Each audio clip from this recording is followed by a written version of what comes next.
Just this year, we had a Maryland senior sell a $750,000 Columbia single-family home that was their family home and moved to Florida, buying a $550,000 condo, and they pocketed $200,000 tax-free. How do they do it?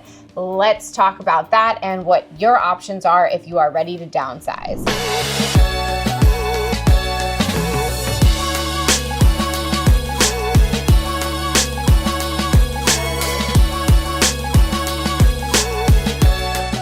If you are a retiree or someone just looking to downsize, we've helped hundreds of people do this exact thing and move out of state stress-free. With Maryland's cost of living being 14% higher than it was even in 2020 and one of the most expensive states to retire in, we've talked about this in other videos, we understand why people in your position are downsizing and actually moving out of state to places where it's a little bit more friendly for our senior friends. So if you want our senior exit strategy guide, make sure to text senior to the number on the screen, and we'll be sure to send that over to you so you can get a checklist of what exactly to do. Until then, we'll go over some things here that may be applicable to you and your downsizing needs. Reason number one that people are leaving Maryland is because it is expensive for retirees. So we have a 5.75% state tax.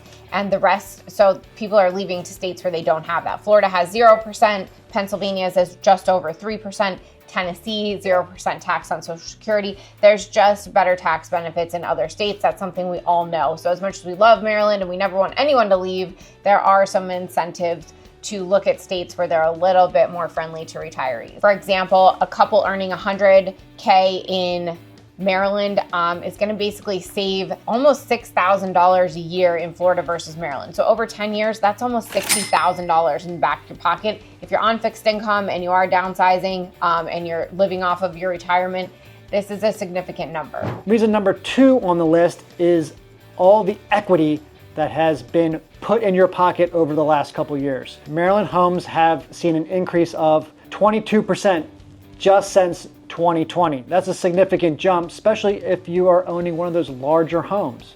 So while we see a ton of people flocking to some of these areas like Florida and Texas, we've seen that in the headline news, the price of homes there is just lower. So even if the prices there have gone up for them, it's still a lot lower than what you're paying up here for a similar home. So you can sell high here and you can still buy relatively low in a lot of these areas that have those great benefits. And to further that point, they're doing a lot of building in those areas, unlike here, right? So you'll have a lot more options and a lot more to choose from in those particular states. Number three is lifestyle. Retirees want warm weather. I want warm weather. I want to come visit you when you're living in the warm weather. A lot of these areas we're talking about also just cater to retirees. They have huge areas and communities that are built around retirement living. So there's a lot more options there than you're going to be finding here in Maryland. We see that a lot. Same thing over the line in Pennsylvania. We work a lot in that area. So like the Gettysburg and the Southern New York counties, they're putting a lot of retirement communities there because they know people want to stay close to their friends and family in Maryland, but they want to benefit from those taxes. So they're going there, sometimes Delaware, or they're making a bigger move like Texas, Florida, or Nashville. Thinking about relocating to Baltimore? Well, I've got just the thing for you. My team and I have actually taken the time to create the ultimate relocation guide, which is meant to save you hours of research, and I've linked it all down below. From top employers to best hospitals and a boatload of other things, all the stuff you'll need to know before making the move to in and around Baltimore. The best part, this guide is entirely free. Just click the link in the description at the top pinned comment. Hope this helps. So you may be asking, okay, that all sounds really, really good. However, how do I even begin to even think about doing any of this?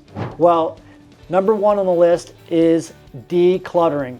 If you've lived in your home for a long period of time and you've accumulated a lot of stuff, you've had family members either come and go, and now it's time to, where do I even start?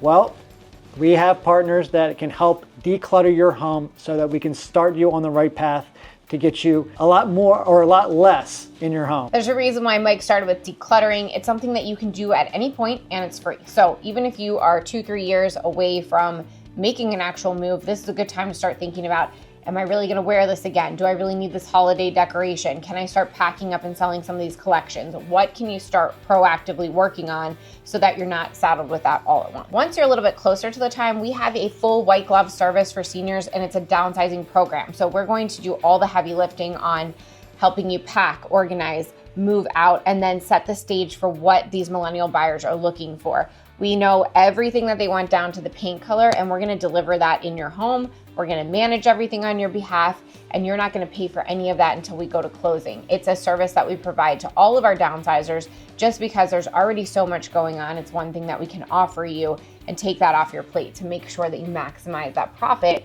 that you're gonna need to roll into your next property. Pro tip, call your kids, tell them to come get their college furniture. It's time to get it out. It's time. And then the most important thing that we're gonna help you do, and it's never too early to start looking at this, is what is the true value of your home? And we're not talking about your Zestimate, we're not talking about Redfin, which tend to be off by 10%, either on a high or low note. This is based on your actual home, the assets that you put into it, the updates that you've done, and the current condition. Zillow cannot see inside of your house. They cannot smell inside of your house. We can do those things, and we can let you know based on its current condition what it would achieve on the market. And based on the small cosmetic updates we're gonna help you with, what that number will go to. Now, you may be thinking, okay, well, how does my area perform against maybe some other parts of Maryland? Well, here are the hottest markets and the homes that are in demand here in Maryland. Number one is Towson. You are really close to Hopkins, and you have great, highly rated school systems. So Towson's always gonna be very commutable and very sought after for both families and business people alike. Up next is the Hereford Zone. The Hereford Zone has always been a hot Mike's topic. just saying that. Plus, I would like some new neighbors as well. But the Hereford Zone, with the sought after school systems, ability to be a little bit rural with still the convenience of getting into any activity that you want, whether it be shopping, camping, whatever, is still a commodity here in the Maryland area. Hereford Zone is similar to the next area we're going to talk about, and that is there's a lot of larger homes there. So these do tend to be downsizers, people who have grown their family there, and now the kids are out of the house and they're ready to do that downsize. Similarly, Ellicott City has a lot of those bigger properties. They maybe were there for the schools and now they're ready to downsize.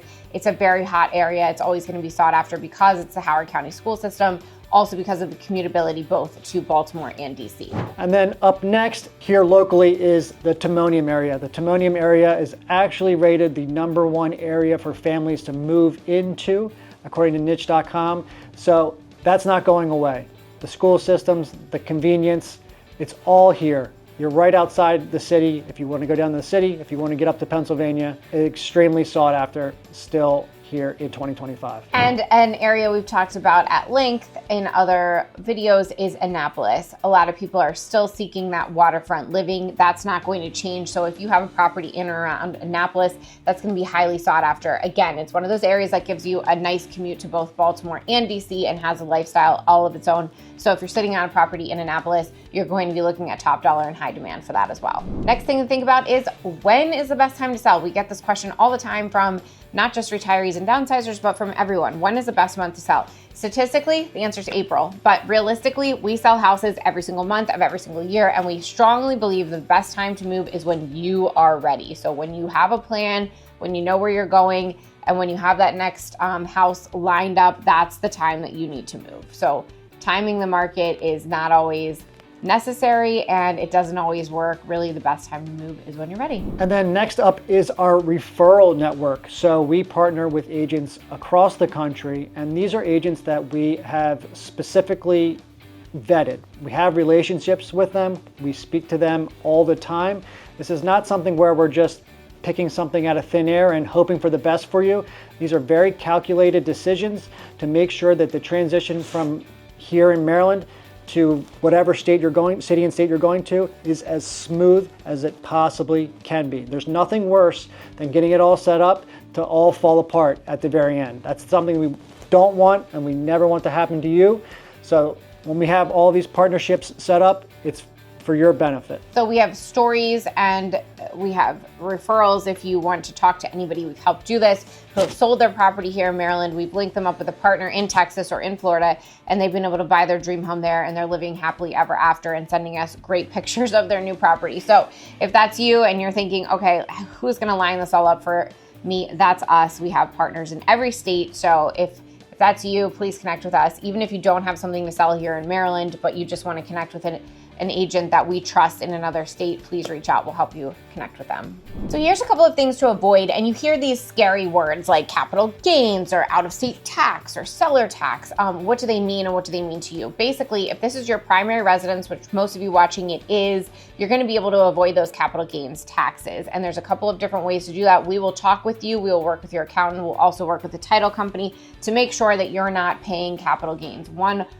really great way to avoid that is to sell your Maryland home while you're moving to another state, not 3 years after you move out. Make sure that if you are claiming that your new house in Florida is your primary residence, it actually is your primary residence. You have to be there 183 days a year, and they check this. So if you think there's some loophole where you're going to trick the system and actually Airbnb it out or only live there 2 weeks a year, you will be paying full out-of-state tax. So that's if you're moving there to have a tax haven, make sure that you're using it correctly and you're not getting hit with that surprise fee because they figured out you're not actually living there. And then the last thing are the hidden fees. So when you want to go to these places in Florida, South Carolina, Texas, and they have all these amenities. They have a pool, they have a gym, they have a spa, they have a restaurant, they have a spa? They have They don't have a spa? Oh yes, they do. In these 55 and older communities, they certainly do. And they even have restaurants, coffee shops, all within your community. Well, if you're not going to use them, you're still going to be paying for them, and this is a non-negotiable. So these could be anywhere from $400 to almost $2,000 a month. So it makes a huge difference when choosing a place to go to if you're going to actually use those amenities. If you're not, maybe you should branch out just a little bit. That's a good point. If you are using these amenities, it's a great value, but if you're not, they're just going to be sitting there and you're going to be paying for them either way. That's good to think about and also to include in your monthly budget. And typically, they don't go down, they only go up. Hey guys, it's Kelly. I'm here with Mike as well. And as much as I love making these videos, there's one thing I love even more, and that's helping families and people from all across the country make a move here to Baltimore. I moved here about 20 years ago and I've never looked back. I love helping countless families make the move as well. So whether you're coming out next week, next month, or even next year, don't hesitate to reach out. My contact information is right here on the screen, and I've linked the description in case you missed the on-screen pop-up. Look forward to helping you and your family make the move to Baltimore. Most recently, I had a seller right over the line in Pennsylvania that was ready to downsize and go to Myrtle Beach. He grew up in Myrtle Beach, and now it was time for him to retire and find his dream home in his hometown. So we got his home ready for sale. Investors were trying to buy his house for pennies on the dollar. We did the necessary additions and were able to sell the property for $25,000 over what he had even hoped to get, and maintained a smooth transition down to Myrtle Beach with one move. He didn't have to move out, move his stuff into storage, find temporary housing, and then move again. We closed on the house, and then we closed on the new house in the same day, facilitating one move to make the transition not only seamless, but profitable in the same breath. If you are thinking about making a downsize, or you just want to talk options of what those next steps would look like, this is a big move for most of the people that we work with, please reach out to us anytime. That's what we're here for. We're happy to talk through options and what that would actually look like for you and your future goals. I'm Kelly Schuett. And I'm Mike Mislinski. Be sure to hit that notification bell, subscribe below, and we will catch you on the next video.